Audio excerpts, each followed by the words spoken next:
The West Midlands Mayor led the rollout of Birmingham's latest weapon in its battle to clean up its air this morning. A fleet of e-scooters that will be available to hire in the city centre from next Thursday. The Swedish firm providing the hardware says more choice is the key to persuading commuters to leave the car locked. The more different modes of transport you have, the higher the probability is you leave your car at home.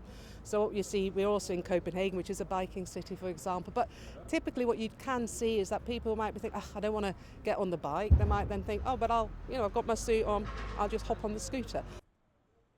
The city's own research has found that more than 300,000 car journeys per day in Birmingham are shorter than 1 mile. It's those drivers this scheme is aimed at, and a post-COVID need to reduce overcrowding on trains and buses has helped drive it forward swiftly. It's clean, it's sustainable, very appropriate for short journeys in dense urban areas. And it was just 3 months ago that I talked to the Secretary of State about being one of the first areas in the country to bring this live. We've now got the trial starting next Thursday the 10th in Birmingham, in Coventry, then across the other 5 boroughs of the West Midlands. Download an app, register a payment method and you're ready to ride. You will need a full driving licence though.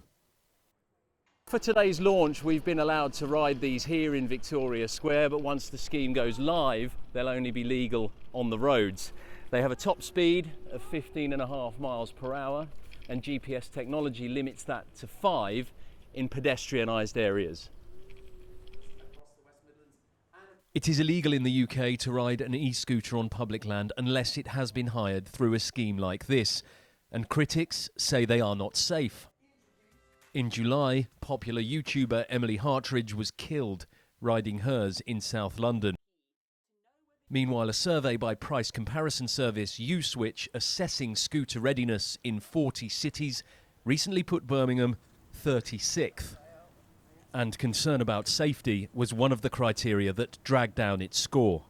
In that U-Switch survey, Birmingham scored 36th out of 40, and it scored low on provision of commuter lanes and safety as well. So are people really going to be safe on these things in Birmingham? So we've got some segregated cycle lanes, but not enough, I absolutely admit that. But in the last few weeks, we've been planning the launch of 15 kilometres of cycling pop-up cycle lanes that go in various directions from the city centre.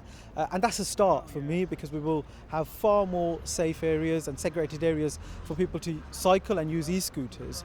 Road safety is everyone's responsibility, and this is really crucial. We need good understanding on the part of motorists and other road users that e-scooters are likely to be around, and we also need really good awareness among the e-scooter riders themselves, looking out for other road users and particularly thinking of those more vulnerable groups like children and pedestrians.